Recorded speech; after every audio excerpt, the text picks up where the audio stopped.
The reckoning was 5 years overdue. And it began with a demand. Where is the evidence? Representative Adam Schiff, the man who spent 2 years weaving a narrative of clandestine Russian compromise, sat before the House Judiciary Committee, his familiar mask of solemnity firmly in place. This was his turf, the political theater he had long mastered. But today, the script had been violently rewritten. Invited as an expert witness, Dan Bongino, the former Secret Service agent and NYPD veteran, occupied the space across the table, a physical embodiment of law enforcement accountability confronting political operation. Bongino was not there for partisan debate. He was there to demand empirical proof. The receipts that Schiff had promised the American public. The atmosphere was thick, less a hearing room and more a courtroom where the verdict was political credibility. The chairman had to gavel the room to silence before Bongino's voice cut through. Sharp and surgical, carrying the weight of millions of frustrated Americans. Congressman Schiff, you claimed publicly, repeatedly, for over 2 years, that you possessed more than circumstantial evidence of Trump-Russia criminal collusion. I am asking you now, under oath, to produce it. Schiff attempted the immediate pivot. Seeking refuge in the established framework, he began referencing the lengthy documentation of contacts uncovered by the Mueller investigation, the classic defense of citing process over substance. That is avoidance, Bongino interjected, his voice firm, refusing to yield the floor. He produced the specific evidence of Schiff's public claims. On a tablet, he played the clip from March 2017, Schiff's own voice. Serious and unwavering, declaring he had seen evidence that the Russians had compromised the President of the United States. The clip ended, the final words hanging in the air like a condemnation. Bongino then delivered the inescapable counterpoint. The Mueller investigation, with its unlimited resources and scope, explicitly found no evidence of collusion. The subsequent Durham investigation confirmed the abusive origins of the entire premise. So, Bongino pressed, his tone escalating from polite inquiry to an official demand. After 2 years of promises, after $40 million spent, and after 2 federal investigations confirmed the absence of criminal conspiracy, where is the evidence you claim to have personally seen? Schiff immediately attempted to seek shelter behind the veil of classified intelligence, a tactic he had perfected. The Intelligence Committee received classified briefings, which informed my judgment at the time. Bongino reached for a thick folder, silencing the attempt. I have read every declassified page of those briefings, Congressman, every single one. There is no evidence of collusion there. So let's be direct, sir. Either the evidence existed and miraculously vanished, defying the findings of the FBI, Mueller, and Durham, or you intentionally fabricated the claim of having evidence to weaponize your committee and deceive the American public. Which is the truth? The question hung heavy, a political anchor dropped into the calm water of Schiff's political career. The Republican majority watched intently. The Democratic members squirmed. Bongino continued, pressing on the moral injury caused by the claim. You went on television 43 times making this specific assertion.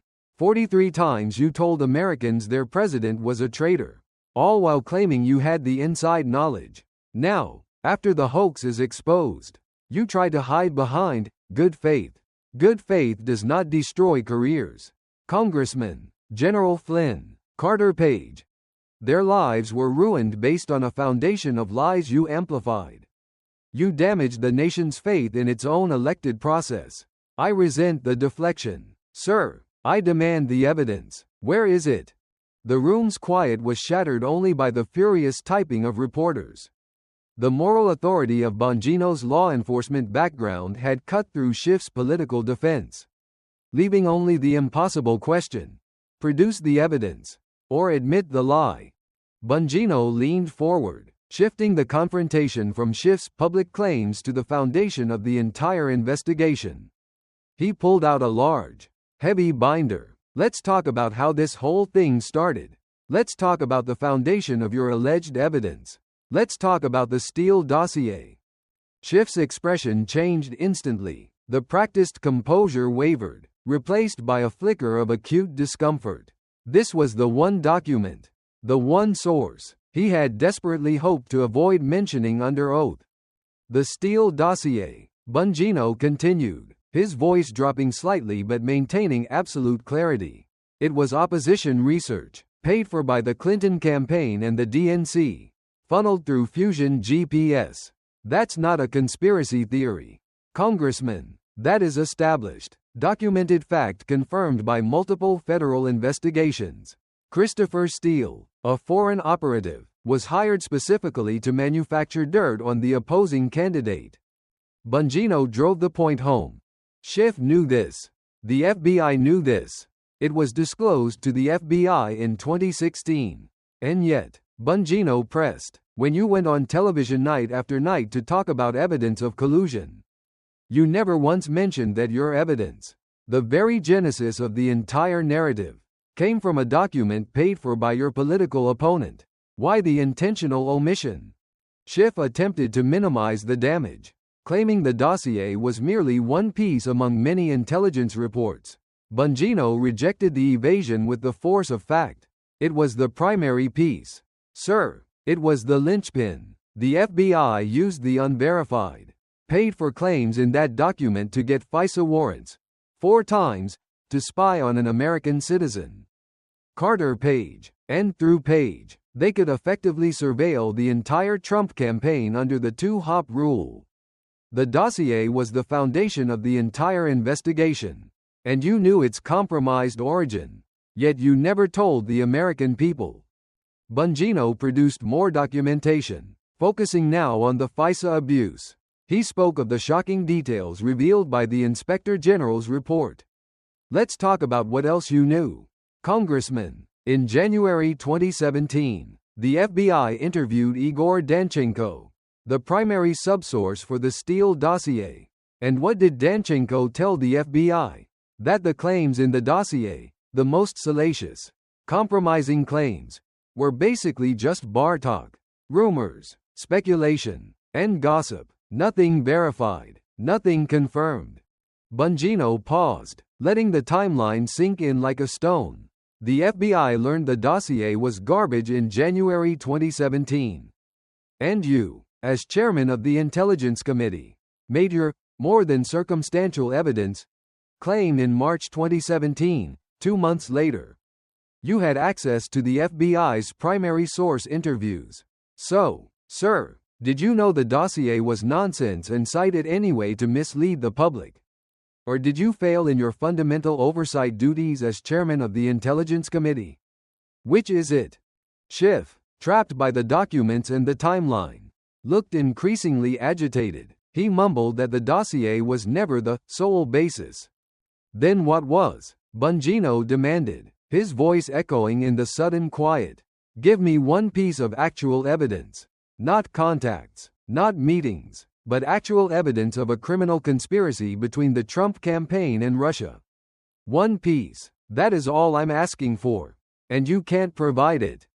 Bongino shifted his focus again, detailing the systematic deceit surrounding the FISA applications.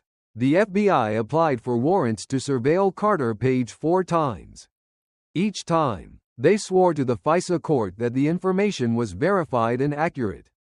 And each time, they deliberately failed to mention that the dossier was paid for by the political opposition, and that the subsource had disavowed its most serious claims. Bongino held up the Inspector General's report. The IG found 17 significant errors and omissions in those FISA applications. 17. These were not typographical errors, Congressman. These were deliberate omissions of exculpatory evidence designed to deceive a secret court. And when your committee received the information detailing this abuse, what did you do? He recalled the moment vividly for the room, when Congressman Devin Nunes tried to expose this deliberate abuse with his memo in February 2018. You attacked him. You called his memo misleading, politically motivated, and cherry-picked. You released your own memo defending the FBI's actions. You went on every network that would have you and told the American people that Nunes was lying. But the IG report proved Nunes was right. The Durham report proved Nunes was right. Everything he said about the abuse of the FISA process, the lying to the court, and the withholding of exculpatory evidence was accurate. You attacked the one person trying to expose the truth. Bongino paused, his expression one of profound disappointment. Do you owe Devin Nunes an apology? Congressman, do you owe the American people an apology for defending the weaponization of our most sensitive surveillance tools based on a document you knew was political garbage? Schiff's silence was the only answer offered. A silent refusal to admit error. I'll take that as a no, Bongino stated, his voice flat with finality. Because apologizing would require admitting you were wrong. And you've never admitted that, have you? Bongino had successfully demolished the structural defenses around the Russia hoax, the Steele dossier, the compromised FISA applications, and Schiff's relentless refusal to apologize for the years of damage. But Bongino did not allow his opponent the respite of dwelling on old failures. He shifted the focus instantly to a newer, even more brazen deception, demonstrating the ongoing, habitual nature of Schiff's political operations. Russia was just the beginning. Congressman, Bongino continued, his voice adopting a cold, analytical precision. The playbook you perfected, using the high authority of the Intelligence Committee as a political weapon, was deployed again. At an even more critical moment, just before the 2020 election. Let's talk about the attempted suppression of the Hunter Biden laptop story. If Schiff had looked merely uncomfortable before, he looked genuinely ill now. The issues surrounding the laptop were recent, public, and far harder to dismiss using the old, worn cloak of national security. Bongino began narrating the critical timeline, reciting the facts from memory and documented reports. October 14, 2020. The New York Post publishes the story about Hunter Biden's abandoned laptop. The evidence was clear, raw, and devastating. Emails showing highly questionable business dealings in China and Ukraine. Documented evidence of the Biden family potentially profiting from Joe Biden's position. Compromising photos, compromising videos, all authenticated, all real. He produced a video clip, pressing play, October 19, 2020. Just 5 days later, you appear on CNN. And I must quote your exact words. You said, "Let me get this exactly right. You say this smells like and has all the classic earmarks of Russian disinformation. You had no empirical evidence. Zero. To substantiate the claim of Russian involvement. You simply asserted it, using your authority, and the media ran with it, instantly reframing a legitimate news story as a debunked conspiracy theory." Bongino's voice grew harder, pressing on the point of deceit. But here is what you deliberately failed to tell the American people. Congressman, the Federal Bureau of Investigation, the FBI, had possessed that physical laptop since December 2019. They had authenticated its contents. They knew it was real. They had the emails, the photos, everything. And yet they said nothing while you went on television night after night, using your position, and called it Russian disinformation. Bongino then introduced the most corrosive detail, the orchestrated campaign to silence the story. In fact, let's talk about the coordinated attack. On October 19, the very same day you appeared on CNN, 51 former intelligence officials signed a public letter, declaring the laptop had all the hallmarks of Russian disinformation. Do you know who organized and facilitated that letter? Anthony Blinken, the current Secretary of State, who was then working directly for the Joe Biden presidential campaign. And who were those 51 officials? They were your allies, your colleagues, your friends within the intelligence community. The letter, Bongino stated, was not a coincidence. It was a carefully constructed political operation to manipulate public perception. That letter was immediately weaponized in the final presidential debate on October 22. Joe Biden cited it directly. 50 former intelligence officials have said this is Russian disinformation, he claimed, and the media adopted the narrative instantly, using it to completely dismiss the entire story. But it wasn't disinformation. It was real. Every piece of it was real. The FBI knew it was real. And you, as chairman of the Intelligence Committee, either knew it was real or should have known. Yet, you still went on TV and sold the narrative of Russian interference. Why? I had information suggesting. Schiff attempted, reaching for the old, tired defense of external intelligence. From whom? Bongino demanded, his voice ringing with challenge. Give me a name. Give me a source. What specific, verified information did you possess that suggested the laptop was fake? And why did that information override the fact that the FBI already had authenticated physical possession of the evidence? Schiff resorted to the standard, desperate retreat. I cannot discuss classified information. It's not classified anymore, Congressman, Bongino countered. His patience evaporated. The IRS whistleblowers have testified under oath. The FBI has confirmed the laptop's authenticity. Everything is public now. So, I am asking you directly. What intelligence did you have that justified misleading the country? The silence from Schiff was his only answer. You didn't have information, did you? Bongino declared. You simply understood that the story was profoundly damaging to Joe Biden. You knew it might cost him the election. So you used your unique position, your committee chairmanship, your fabricated credibility as the intelligence expert to discredit the truth. You fundamentally interfered in a presidential election with a calculated public lie. Bongino delivered the crushing statistic, highlighting the moral injury to the democratic process. He pointed to post-election polling data. Surveys showed that 16 to 17% of Biden voters said they would not have voted for him if they had known the facts about the laptop. 16 to 17%, in an election decided by tens of thousands of votes across 3 swing states. You helped suppress a true story that could have fundamentally altered the outcome of a presidential election. That is not oversight. That is not national security work. That is political operatives using government power for partisan gain, weaponizing the very concept of disinformation to deceive the public. Schiff began to protest, but the Republican chairman gave Bongino the floor, signaling that the indictment was complete. Bongino had exposed the use of the intelligence community's authority to manufacture a political narrative, silencing truth in the name of political expediency. Bongino's indictment of Schiff's role in suppressing the Hunter Biden laptop story was complete, leaving the congressman exposed as an active participant in an unprecedented election interference campaign.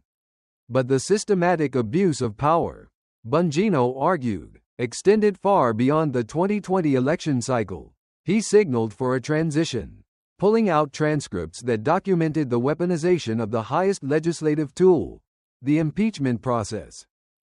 The pattern is established, Congressman, Bongino stated, his voice now taking on the procedural authority of a prosecutor reviewing multiple counts. You use your intelligence access to create a political narrative, and then you use your legislative power to enforce it. Let's talk about your conduct as the chief manager of both impeachments. He opened a transcript from the first impeachment, focusing on the September 26, 2019, hearing regarding the Trump-Zelensky phone call. You committed an act here that would result in immediate disbarment and criminal charges for any prosecutor in America. Bongino charged, you stood before the committee, before the public, and fabricated the contents of the call. Bongino's voice rose, reciting the exact lines Schiff had manufactured. Schiff had made it sound like Trump told the Ukrainian president, I want you to make up dirt on my political opponent. Understand lots of it. Except, Bongino declared, delivering the hammer blow. Trump never said that, not anywhere. The official transcript was released the very same day. What you said bore absolutely no resemblance to what was actually in the call. Schiff's voice was audible, protesting that the fabrication had been characterized as parody. Parody? Bongino thundered back, his incredulity genuine and powerful. You were chairing an official congressional hearing.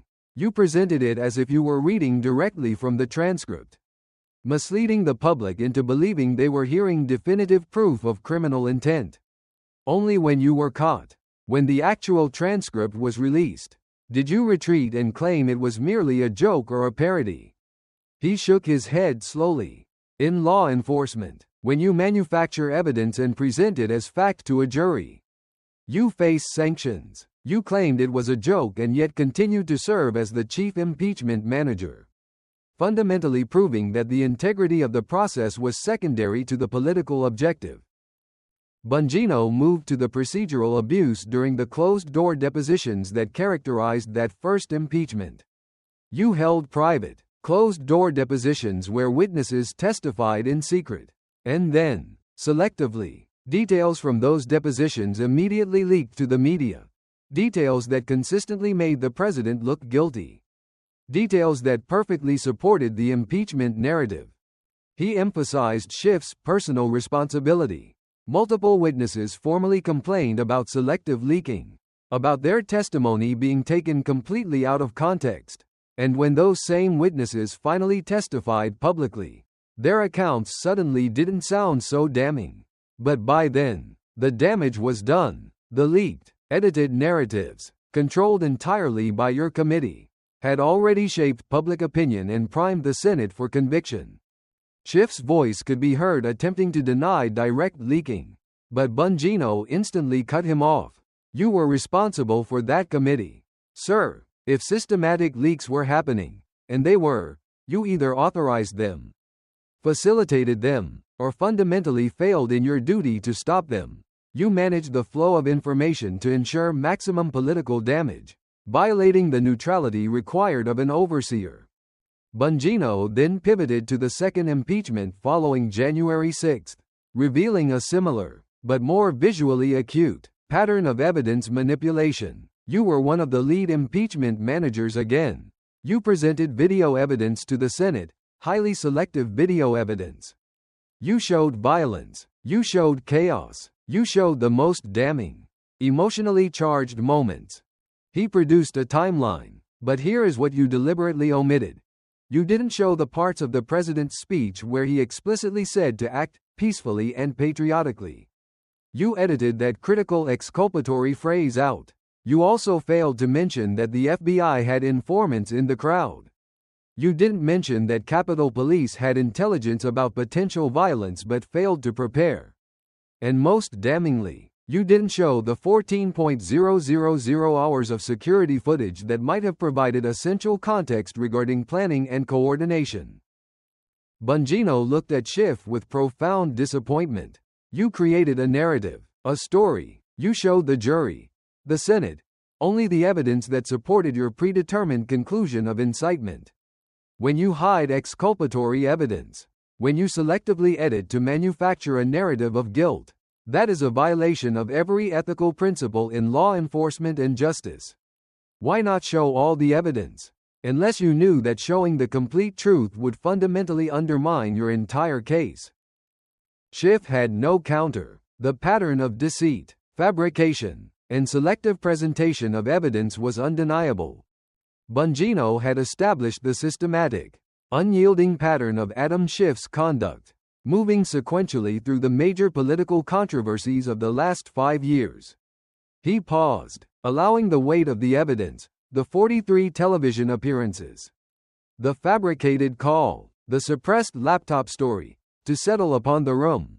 The confrontation now shifted from the legal documents to the profound moral and institutional damage caused by Schiff's political operation. Congressman Schiff, Bongino began, his voice dropping, carrying the controlled anger of a veteran who watched his institutions be corrupted. I'm going to tell you what I see when I look at your entire record. Not just isolated incidents. I see a pattern that begins with the Russia investigation in 2016 and continues through both impeachments and the 2020 election. He started listing the counts with increasing intensity, using the analytical precision of a final closing argument. I see someone who systematically weaponized his position as Intelligence Committee chairman for partisan political purposes. You pushed the Russia collusion hoax for 2 years, claiming to have evidence you never produced. You defended the FBI's deliberate abuse of the FISA process and ruthlessly attacked those, like Congressman Nunes, who exposed it. You publicly called the Hunter Biden laptop genuine Russian disinformation when you knew or should have known it was real. You fabricated evidence in an official impeachment hearing. You selectively leaked classified information. You hid exculpatory evidence. You used your security clearance and your committee access to harm your political opponents and protect your political allies. Bongino emphasized the devastating human cost of this pattern. Do you know what happened because of these calculated claims?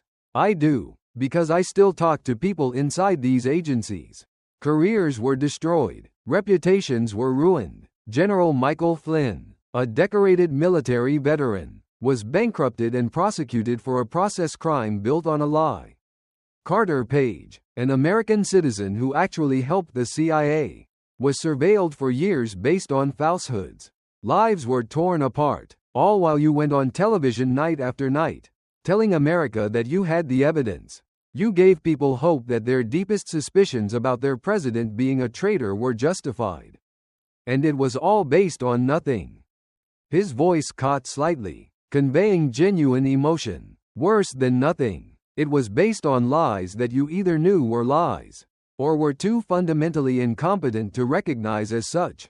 You inflicted deep, lasting wounds on the American people's faith in their government and their intelligence agencies. Schiff's voice could be heard attempting a final, desperate protest, invoking his good faith. I acted in good faith based on the intelligence assessments provided. Good faith? Bongino said flatly, rejecting the excuse instantly. Good faith does not destroy careers. Congressman, you spent years telling America you had evidence you did not have. You never apologized, never retracted, never showed even a hint of remorse for the damage you caused. And now you sit here under oath and still will not give a straight answer. You refuse to admit the truth. The Republican chairman leaned into his microphone, forcing the issue. Mr. Bongino has the floor. The witness will answer the question. Do you have evidence of Trump-Russia collusion that was not included in the Mueller report? Schiff was trapped. He couldn't invoke the old defenses. He had nowhere left to hide. He attempted the familiar deflection. The Mueller report detailed. The Mueller report, Bongino interrupted with finality, found no evidence of collusion. Page 2, Volume 1. Bongino pulled out the document to illustrate his point. The investigation did not establish that members of the Trump campaign conspired or coordinated with the Russian government. That is Mueller's conclusion, not mine, not some partisans, Robert Mueller himself. Bongino then formalized the consequence. He straightened up, his voice rising in an authoritative call for legislative action. Based on this documented pattern of systematic deception, manipulation of classified data, and the demonstrable harm caused to the American constitutional process and the individuals involved, I am formally calling for immediate action by this House. I am calling for your censure by this House. Bongino stated directly, I am calling for your immediate removal from any committee dealing with intelligence or law enforcement matters. I am calling for a full, uncompromised investigation into your leaks of classified information and the conduct of your staff. And I am calling for you to finally tell the truth to the American people. He paused, leaning heavily on the table, the image of the former Secret Service agent demanding accountability from the former chairman striking a powerful chord. But you won't, will you? Because telling the truth would require acknowledging what you really are. Not a patriot protecting America. Not an intelligence expert serving the country. But a partisan operative who used every tool at his disposal, including our most sacred intelligence agencies, to destroy your political enemies. Bongino stood up, gathering his extensive materials with finality. I have no further questions. Mr. Chairman, I think the American people can draw their own conclusions. The hearing room instantly detonated. As Bongino stood, his statement of formal censure ringing in the air, The political decorum that had thinly veiled the proceedings collapsed. Republicans rose to their feet in unified, sustained applause. Democratic members were shouting objections, demanding points of order, but their voices were drowned out. Reporters, sensing the seismic shift in the narrative, scrambled, running for the exits to file their breaking news reports. Adam Schiff sat at the witness table, his carefully constructed mask of grave concern finally, visibly cracked, revealing something raw and close to defeat. The Republican chairman hammered the gavel repeatedly to restore order, the sound echoing the institutional chaos. When a semblance of calm was finally achieved, the chairman turned to Schiff. "Congressman," he asked, his voice firm, "do you wish to formally respond to Mr. Bongino's statements and the evidence presented?" Schiff cleared his throat, adjusting his tie, attempting to gather the remnants of his composure.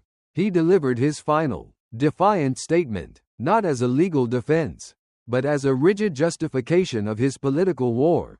He spoke carefully. Everything he did, he asserted, was done in good faith, based on the best intelligence available at the time. "I stand by my actions," Schiff declared, his voice regaining a semblance of its familiar authority. Then came the chilling final line, "I would do it again." "That's the problem," Bongino said quietly from his seat, his microphone still active, his voice cutting through the silence Schiff's defiance had created. "You would do it again because you face no consequences." With that devastating final word, Bongino stood, nodded crisply to the chairman, and walked out of the hearing room. He had said what he came to say. He had done what he had waited years to do. He had forced Adam Schiff to answer for his lies. And in doing so, had exposed not just the lie, but the absolute lack of remorse for the damage caused. The video clips of the confrontation went viral within minutes. Bongino destroys Schiff instantly became the #1 trending topic on every major social platform within the hour. By the end of the day, the full hearing had been viewed over 150 million times across various platforms, a figure that eclipsed nearly every previous congressional hearing. The media reaction, though polarized, was unavoidable due to the massive viewership. Conservative media was jubilant. Fox News ran wall-to-wall coverage, and talk radio hosts played the audio clips on repeat. Headlines were definitive. Receipts. Bongino brings the evidence Schiff never had, and former Secret Service agent exposes Schiff's Russia hoax lies. Even reluctant mainstream outlets, unable to ignore the massive traffic, were forced to cover the systematic dismantling. The Washington Post ran a fact check that, while attempting to defend the political motivation of the investigation, was forced to acknowledge the undeniable accuracy of Bongino's specific claims about the timeline, the dossier, and the lack of empirical evidence. The political consequences were immediate and kinetic. Within 48 hours of the hearing, House Republicans introduced a formal resolution to censure Adam Schiff. The resolution was meticulously detailed, citing not only his false claims about Russian collusion and non-existent evidence, but also his role in suppressing the Hunter Biden laptop story, his fabrication of the Trump-Zelensky call, and his potential violations of House rules regarding classified information. The move created an immediate, impossible dilemma for the Democratic leadership. They couldn't vigorously defend Schiff without appearing to endorse his demonstrable lies about Russia and the laptop. But they couldn't abandon him without alienating their core base, which had invested years of faith in the collusion narrative. Moderates in swing districts began to signal extreme discomfort, recognizing they couldn't afford to be seen defending Schiff's record of systematic deceit. The censure vote was immediately scheduled, threatening to strip Schiff of the political capital he had spent a decade building. The immediate fallout from the hearing crystallized rapidly into legislative consequence. The censure resolution, introduced just 48 hours after Bongino's testimony, became the definitive test of Adam Schiff's political survival. The Democratic caucus was splintered. Leaders found themselves in the impossible position of having to vote on a resolution that meticulously documented proven falsehoods, the dossier lie. the FISA abuse, the laptop suppression, yet targeted one of their most effective partisan warriors. The vote was scheduled quickly, avoiding any prolonged window for Schiff to rebuild his political defense. The pressure on moderate Democrats in swing districts was immense. Defending Schiff was tantamount to endorsing his demonstrable record of systematic deceit. The calculation for many became painfully clear. Protecting Adam Schiff was no longer worth the political cost. The resolution passed by a margin of 219 to 212. 5 moderate Democrats, citing the undeniable factual record regarding the use of political opposition research and the suppression of legitimate news, broke rank and voted with all Republicans. It was a humiliating, historic defeat. The censure marked the first time a House member had been formally censured for conduct related to intelligence and political fabrication in modern history, signaling an unprecedented blow to his authority. The resolution's punitive measures were immediate and devastating. The text included the clause removing Adam Schiff from the House Intelligence Committee. This was the crushing blow.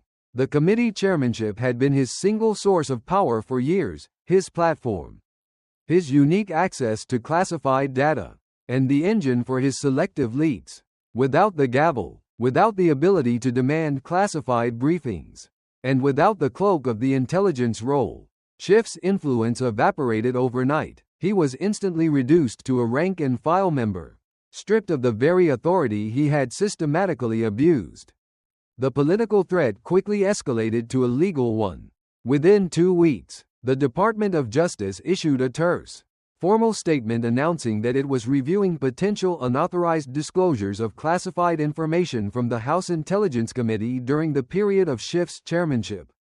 While the statement did not explicitly name Schiff as the target, everyone in Washington understood the implication.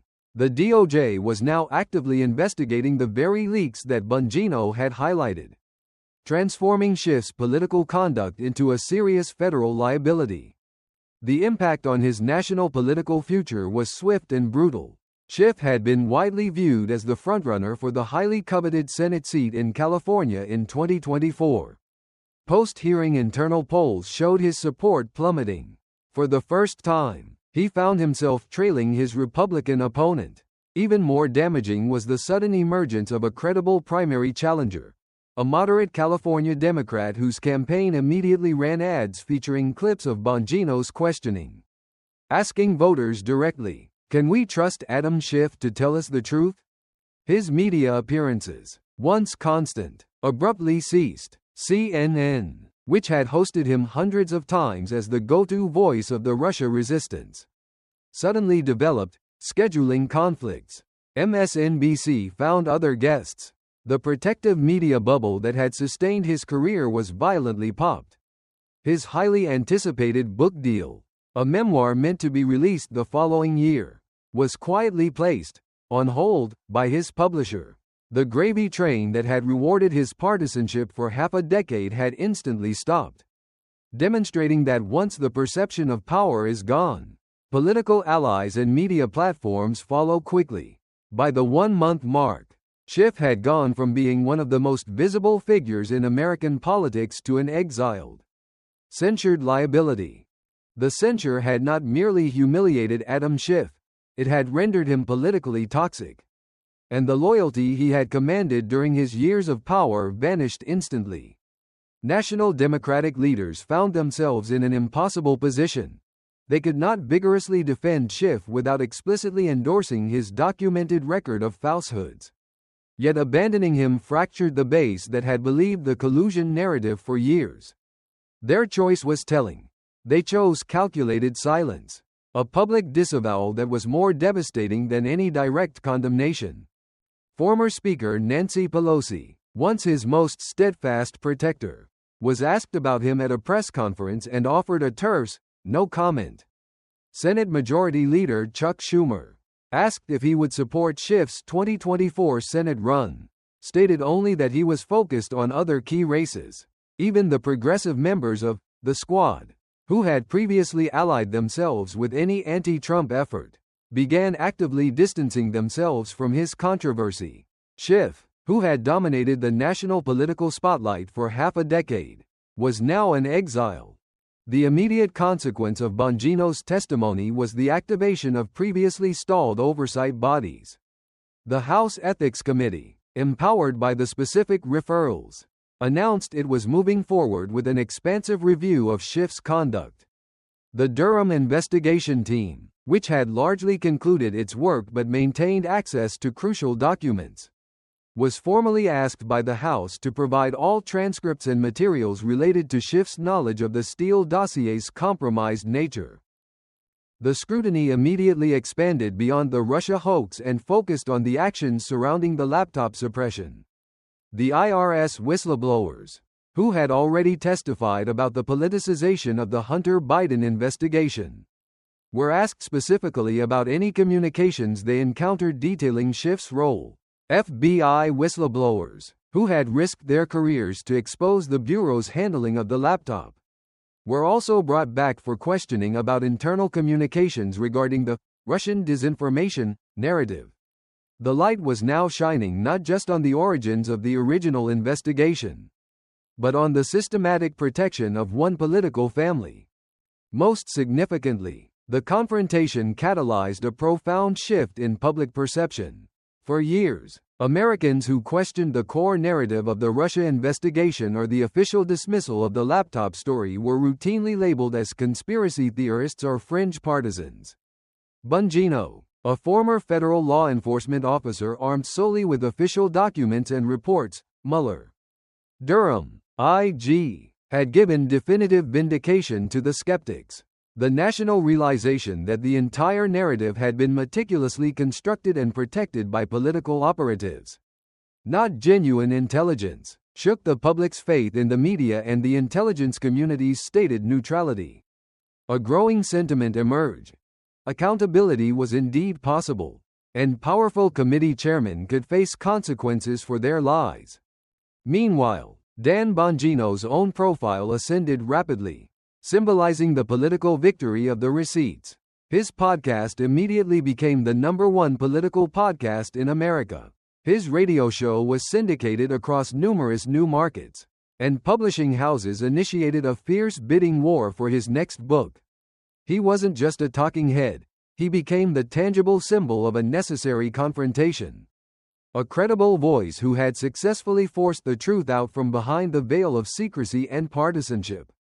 He was now the go-to expert on FBI and intelligence community issues, demonstrating that a background in law enforcement could, in fact, trump years of political maneuvering. The impact of the Bongino-Schiff confrontation transcended partisan politics and immediate electoral consequences. It fundamentally altered the landscape of congressional oversight and intelligence community integrity. Bongino's testimony provided the necessary leverage for genuine, long-stalled institutional reform. Protected by the precedent of Bongino's unassailable testimony, other former FBI agents and intelligence officers who had witnessed the politicization began speaking out more freely about the abuses. This critical mass of whistleblowers, emboldened by the public reckoning, shared details about the manipulative origins of the Russia investigation, the systematic FISA abuse, and the politically motivated suppression within their agencies.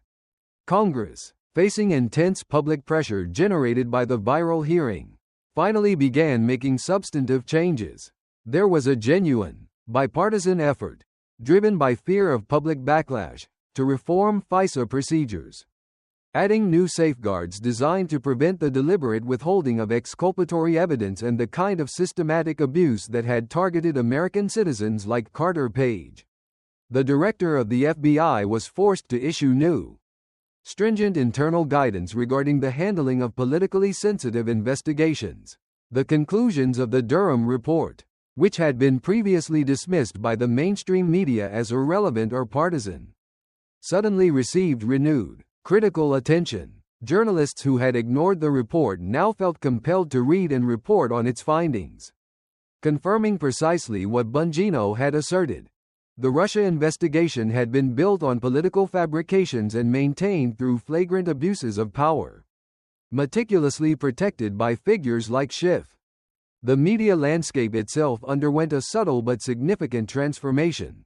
Forced to cover the hearing due to its unprecedented viewership, major outlets became slightly more willing to report critically on intelligence community misconduct.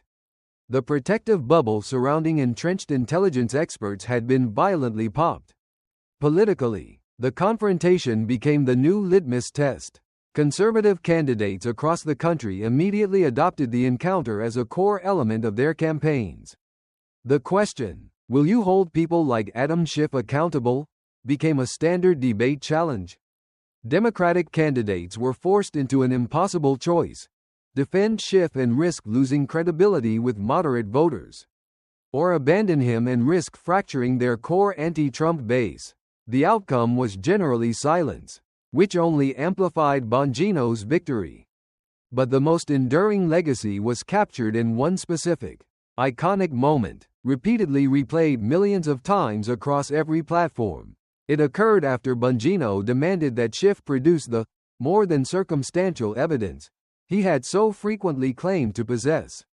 The camera caught the interaction in a two-shot, Bongino leaning back in his chair, arms crossed, his expression a mixture of profound disappointment and patient expectation, and Schiff's mouth opening and closing, his gaze shuffling away from Bongino, looking anywhere but at the source of the question. The silence stretched for 5 full, agonizing seconds, an eternity on live television. Finally, Schiff mumbled a vague reference to classified information and ongoing matters. But everyone watching, from the reporters in the room to the millions online, knew what that silence truly meant. It meant he didn't have an answer. It meant he had been lying. It meant he had been caught. That 5-second pause became the visual definition of accountability, enshrined in political science textbooks and ethics courses as a case study in the crushing consequences of political deceit. The image spoke volumes. The years of political theater finally meeting the brick wall of verifiable reality.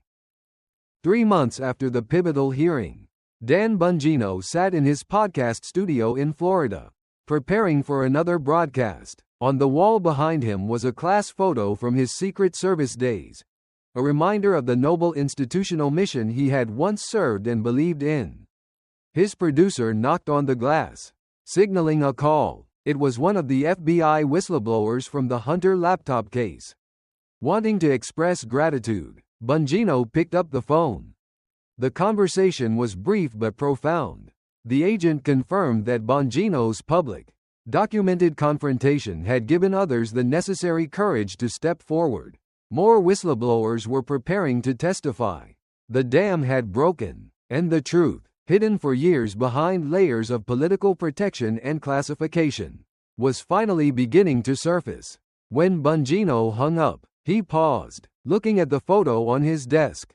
It was a screenshot from the hearing, taken by a C-SPAN camera at the exact moment Adam Schiff realized he could not answer the question about evidence. Schiff's face showed a flicker of raw panic, the fear of a partisan operative caught in the glare of the truth. Bongino did not keep the photo as a trophy. He kept it as a stark reminder.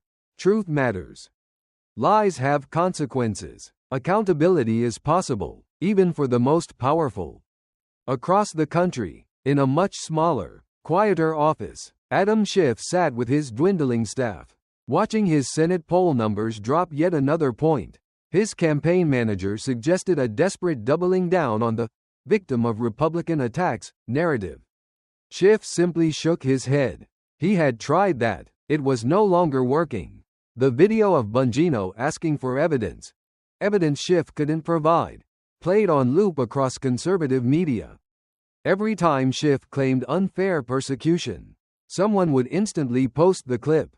"Where's your evidence?" Bongino's voice echoed perpetually in his head.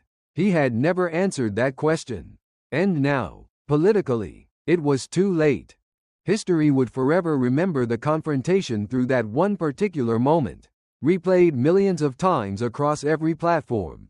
It was the 5-second silence, Bongino leaning back, arms crossed, waiting with disciplined expectation, and Schiff, mouth opening and closing, his eyes darting away, unable to speak. That moment became iconic. used in political science textbooks as the case study in oversight, and in ethics courses as the consequence of political deceit. But perhaps the most powerful use came from a grassroots organization that created a simple video. It showed that 5-second silence, Schiff unable to answer, then cut to the families destroyed by the Russia investigation, Carter Page's life torn apart, Michael Flynn bankrupted and prosecuted, countless others caught in the machinery of a politically motivated investigation. The video ended with a simple question in white text on a black background. Was it worth it? This is what accountability looks like. Not in some distant future where karma eventually catches up, but right now, in real time, on camera, under oath. Dan Bongino didn't just ask questions, he demanded answers.